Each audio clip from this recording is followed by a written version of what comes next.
And hello again, Warriors fans. I'm Scott Warras. We continue our fall season preview series by talking women's golf. Seventh-year head coach Julie Langebartels is with us. How was your summer? How was your off-season? How much do you golf in your off-season summer, for example? I wish a lot more than I got to. Okay. With 4 kids, it's kind of hard. Yeah. You're chasing them around all summer.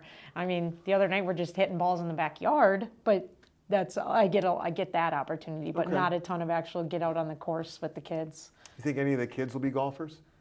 Can you see They- it? I know basketball is big in the family. Yeah, We know basketball, that, but yeah, softball, golf? baseball. I could see them wanting to play in the future, but again, their schedules are just too much too. So my oldest, he'll go out and play with his buddies. But yeah, I don't know. We'll see. That's fair.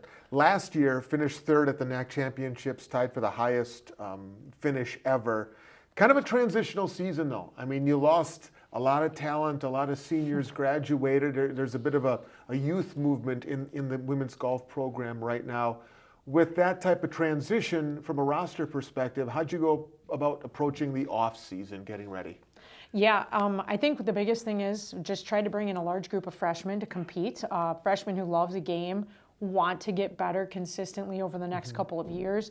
I think that's the biggest thing we've done in the past is, the 4 girls who graduated, they were shooting around 100 when they were freshmen, and now in last year, they're all shooting 85 to 88 consistently. So looking for incoming freshmen who kind of want to make that commitment as well, where maybe they're right now in that 90s to 100 range, but by the time they're seniors, getting them down in the mid 80s.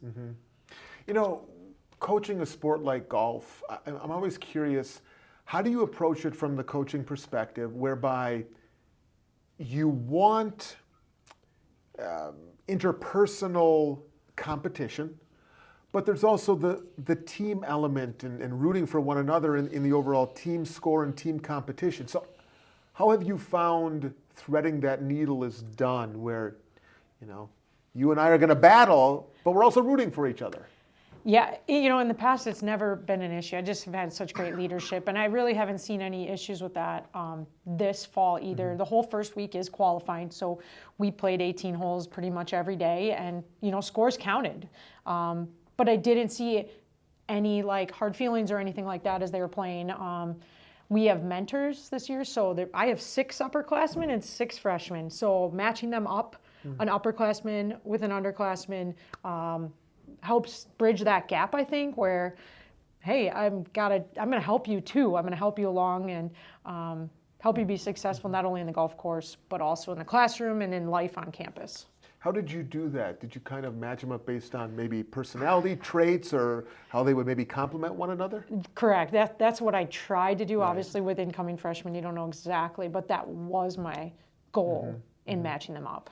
Well, before we talk about maybe some of the newcomers that folks need to know the names of and whatnot, take us through some of the returners and who are going to be asked to fill some of the roles of those really talented seniors who graduated. So we have 2 seniors this year. Rebecca, who will be starting in our top 5 this weekend. She had some opportunities last year to play in some of the bigger matches, and I think her low was a 92 last year, so we're hoping she can even break 90 this year. Then we have Reagan, and Reagan is playing individual number 1 this weekend, so she'll have a chance to play both days, and she can hit the ball well. We're just looking for her to be consistent. Then we have 2 juniors, Kaylee and Bryn. Kaylee's actually going to be playing our number 1 this weekend. So she played a lot of number 5 last year, so we're really hoping for some big things from her and her to make some moves, and scoring under 90 consistently for us would be great. Bryn has come a long ways from where she was as a freshman, made just huge strides for us, and just really great kid, great leader to have on the team. Then we have 2 sophomores, Madison Wagner, who's going to be playing number 2 for us, had a really good week last week, showed a lot of improvement over the last year. So I'm excited to see what she can do this weekend. And then second sophomore, Noelle Green, who's recovering from ACL surgery, also a basketball player, but she is fully back for golf.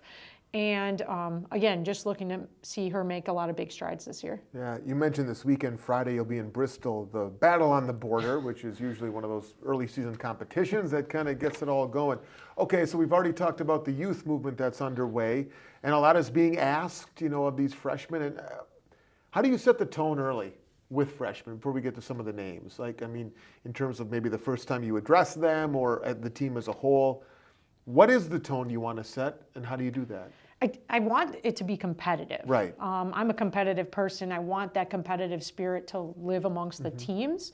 So, but I also want them to feel somewhat relaxed. We all know golf is a game where you can't feel pressure and tense. You can't tense up when you're hitting her. It's just not going to work. So we start each season with a team dinner and team bonding activities before our first practice. And that usually helps calm the nerves a bit, but the first tee is always hard on that first day of qualifying. There's no doubt. I was going to say, look, the first day of school as a freshman in college, you're a little nervous or a lot nervous. I can only imagine standing over the ball on the first tee of your first collegiate round of golf. That brings a whole other realm of nerves. All that said, take us through some of the newcomers, some of those freshmen. Yeah, well, we're really excited about really all 6 of them with a lot of golf experience in high school. I have 2 this weekend playing in the top 5. Macy, I believe, will be playing number 3, and Lucia playing number 4. Again, these girls were really competitive with everyone last week in their qualifying rounds, and really have a lot of golf experience that I'm looking forward to seeing this weekend on the course. Also, 2 other freshmen are playing for me this weekend as individuals, Delaney and Caden, both hitting the ball really well, and excited to see what they can do. And then 2 more freshmen, not taking 12 players this weekend, 2 more freshmen just making great strides, Bryn and Claire. I wanted to ask you this too, we kind of touched on it early in the conversation. Coaching golf, and you already alluded to the mental element of the game. You could make the case there's more of that in this sport than any other sport, certainly in the individual sports. For those of you who know you from your basketball playing days here at Wisconsin Lutheran, and you've been an assistant on the women's basketball staff for about 14, 15 years or so, I use the adjective intense to describe you on the sidelines, and I think that's accurate. If you don't, okay, thanks for saying that.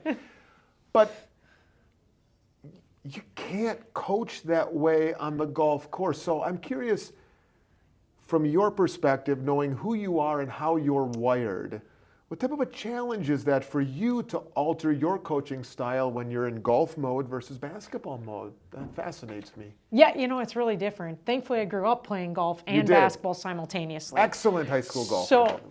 So that helped in that I kind of knew what I wanted as a golfer, and so what these girls want also.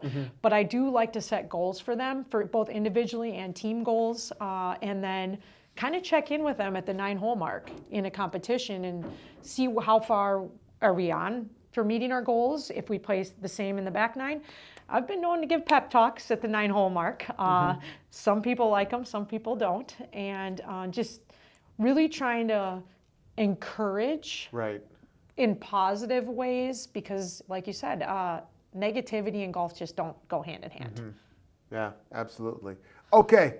Julie Langebartels, before we let you go, we're going to play a little 5 questions here in the time-honored tradition of these here interviews. First answer that comes to mind. Okay. Don't overthink it. Okay. Number 1, what insect creeps you out the most? Centipede? I'm with you on that. Okay. I've never, Your favorite restaurant is? Parkside 23. Okay. And we welcome their sponsorship. Yes, we love that. Number 3. Would you prefer a 5-hour bus ride or a 2-hour plane ride? Oh, 2-hour plane ride. Okay. Number 4, is a hot dog a sandwich? No. Why not? There's meat between 2 pieces of bread. It's not a sandwich. I don't know. Okay. Number 5, who is the best singer you have ever heard? Oh, man. That's...